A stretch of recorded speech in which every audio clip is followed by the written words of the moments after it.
बच्चों, आज का विषय है विशेष लेखन। तो पहले आप सभी पहले पढ़ चुके हैं, कुछ बारे में बता रही हूँ कि सामान्य विषय से हटकर किसी विशेष विषय पर किया गया लेखन क्या होता है? विशेष लेखन कहलाता है। सामान्य विषय से हटकर किसी विशेष विषय पर किया गया लेखन विशेष लेखन कहलाता है। और पत्रकारिता की भाषा में इसे बीट लेखन भी कहते हैं, जैसे खेल, व्यापार, विज्ञान आदि। तो अक्सर प्रश्न पूछा जाता है बीट लेखन क्या है, अर्थात किसी विशेष विषय पर किया गया लेखन क्या होता है? बीट लेखन कहलाता है। फिर है पूछा जाता है प्रश्न, डेस्क किसे कहते हैं? तो ज़्यादातर जनसंचार माध्यमों में विशेष लेखन के लिए एक अलग स्थान होता है, उसे डेस्क कहते हैं, जहाँ किसी खास विषय के विशेषज्ञ मिल बैठकर विशेष विषय पर लेखन करते हैं। अलग से एक स्थान होता है, ठीक है, उसे पत्रकारिता की भाषा में डेस्क कहा जाता है। कि विशेष लेखन के लिए अलग स्थान होता है, सामान्य लेखन के लिए अलग होता है, परंतु जहाँ विशेष लेखन किया जाता है उसे डेस्क कहते हैं, जहाँ पर अलग अलग हर विषय के अलग अलग डेस्क होते हैं, जहाँ किसी खास विषय के विशेषज्ञ क्या है मिल बैठकर विशेष लेखन करते हैं। अब बीट रिपोर्टिंग अलग है और विशेषीकृत रिपोर्टिंग अलग है, ठीक है। तो विशेषीकृत रिपोर्टिंग में बता रही हूँ। विशेषीकृत रिपोर्टिंग से हमारा मतलब है कि उस विषय का गहन विश्लेषण, यानी कि उस विषय की गहन मतलब तो बहुत अधिक गहरी जानकारी होनी आवश्यक है, ठीक है। और इसके लिए उस विषय के लेखक को उस विषय की बहुत गहरी जानकारी होनी चाहिए। केवल तथ्यों से काम नहीं चलेगा, केवल आपके पास केवल तथ्य हैं तो उनसे वो विशेषीकृत रिपोर्टिंग में काम नहीं आएंगे। केवल तथ्यों से क्या है, काम नहीं चलेगा।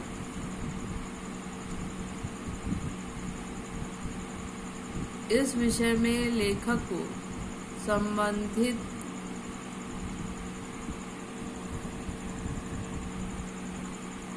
भाषा शैली पर भी पूरा अधिकार होना चाहिए। इस विषय में लेखक को संबंधित विषय की भाषा शैली पर भी पूरा अधिकार होना चाहिए। फिर से मैं एक बार बता दे रही हूँ कि बीट रिपोर्टिंग और विशेषीकृत रिपोर्टिंग में अंतर है।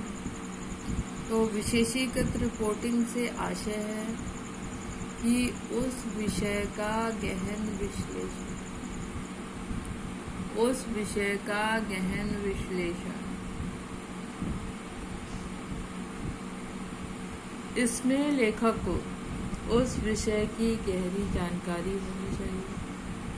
केवल तथ्य मालूम होने पर काम नहीं चलेगा,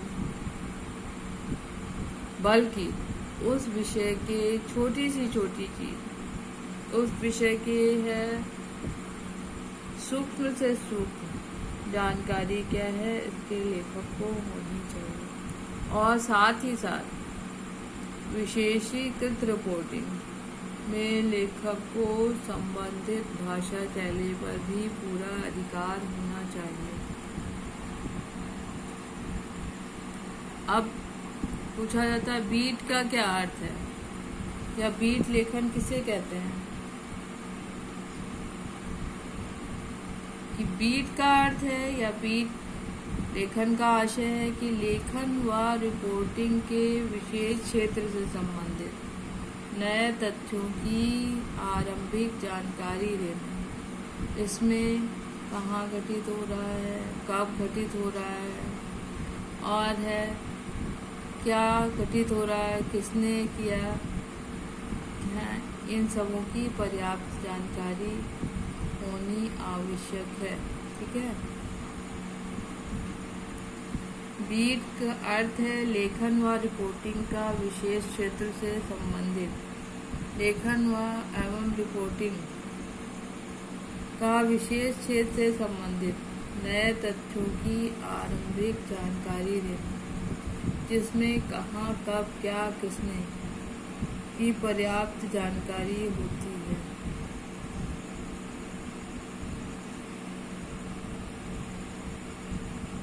केवल आरंभिक जानकारी है। ठीक है। तथ्यों की क्या है? आरंभिक जानकारी बीट लेखन में, परंतु विशेषीकृत लेखन में उसका गहन विश्लेषण होता है और सूक्ष्म से सूक्ष्म जानकारी होती है। ठीक है। अब बीट रिपोर्टिंग व विशेषीकृत रिपोर्टिंग में अंतर। बीट रिपोर्टिंग में किसी विशेष क्षेत्र से संबंधित नए क्षेत्रों की जानकारी होती है। बीट रिपोर्टिंग में किसी विशेष क्षेत्र से संबंधित नए तथ्यों की जानकारी होती है। ठीक है। तो इसमें प्रारंभिक अगर जानकारी है, अर्थात क्या थोड़ी बहुत जानकारी है, तो क्या होती है इसमें है, इसे क्या है बीट रिपोर्टिंग कहते हैं। यानी थोड़ी बहुत जानकारी भी है तथ्य, तो उसे बीट रिपोर्टिंग कहते हैं। और विशेषीकृत रिपोर्टिंग, विशेषीकृत रिपोर्टिंग में विषय से संबंधित गहन विश्लेषण होता है। विशेषीकृत रिपोर्टिंग में विषय से संबंधित गहन विश्लेषण भी होता है।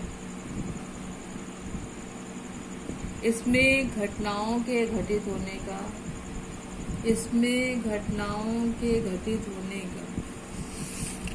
के मूलभूत सिद्धांतों का भी,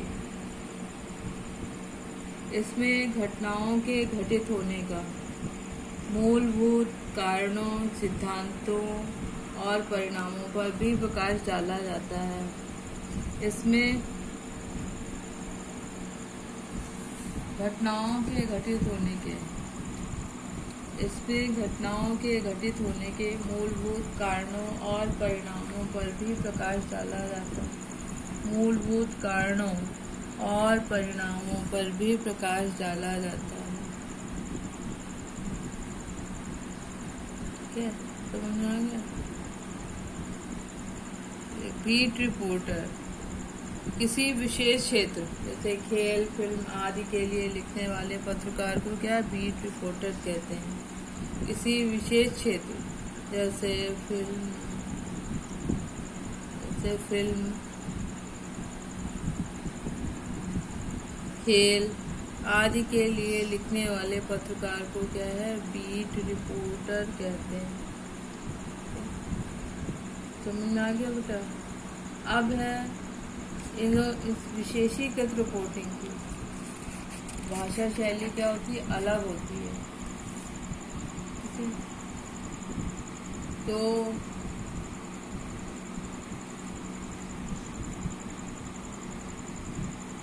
विशेष लेखन की भाषा शैली किस प्रकार है? तो विशेष लेखन की भाषा शैली विशेष होती है। उदाहरणतः खेल में से संबंधित बीट की भाषा निम्नलिखित है। बीट से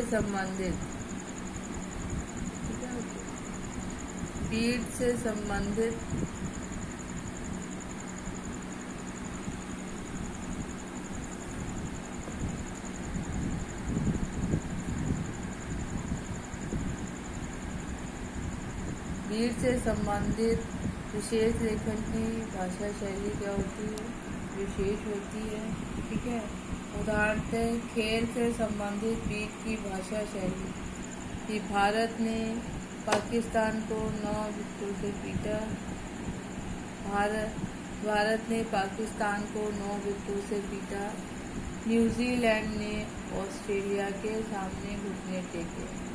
न्यूजीलैंड ने ऑस्ट्रेलिया के सामने घुटने टेके। अब है व्यापार की भाषा की विशेष शब्दावली क्या है।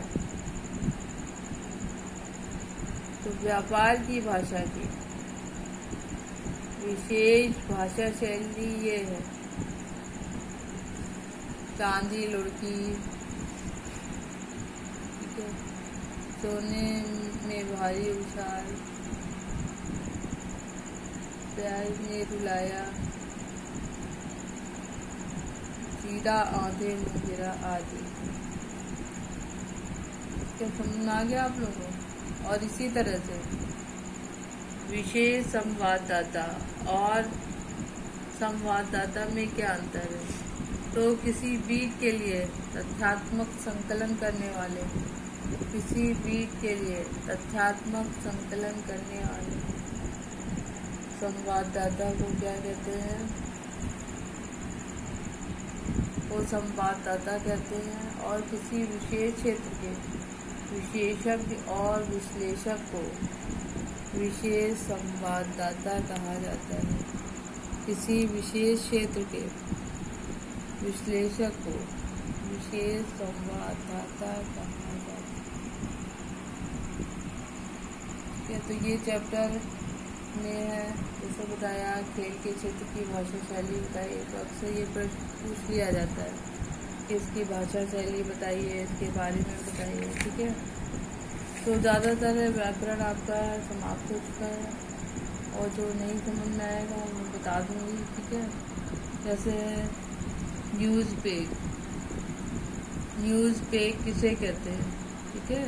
अक्सर प्रश्न पूछा जाता है न्यूज़ पेग किसे कहते हैं। तो जो भी घटनाएं समाचार घटित हुए उनके बारे में जब नए तथ्यों को जोड़ा जाता है, नए तथ्य सामने आते हैं, नए तथ्यों को की गहरी छानबीन करके उसे लोगों के सामने लाया जाता है, तो उसे क्या कहते हैं, न्यूज़ पेग, ठीक है। उसे न्यूज़ पेग कहते हैं। फिर पिछली बार 2019 में ये आया था, क्या है, वॉइस ओवर किसे कहते हैं, ठीक है। तो जो भी रिकॉर्डिंग हो रही होती है, तो उसके पीछे से जो भी आवाज़ आती है, रिकॉर्डिंग के पीछे से जो भी आवाज़ आती है उसे क्या कहते हैं, वॉइस ओवर कहते हैं। रिकॉर्डिंग के पीछे से आने वाली आवाज़ को क्या कहते हैं, वॉइस ओवर कहते हैं। तो ज़्यादातर आपका हो चुका है, और जो भी इससे संबंधित संचार और जनसंचार आप पहले ही 11th में आपको पढ़ा दिया गया है। तो जो प्रश्न है मैं बाद में आपको दूँगी, जो प्रश्न हैं पूरे इसमें से जो भी आते हैं अभी तक बोर्ड के इम्तहान में कितने प्रश्न हैं, तो जो ज़्यादातर आप कर लेंगे तो नहीं समझ में आएगा वो मुझसे पूछ लीजिए, ठीक है। फिर अगला चैप्टर है, अब उसके बाद है आपका या तो विधान से शुरू होगा या आरोह करके या पद से आपका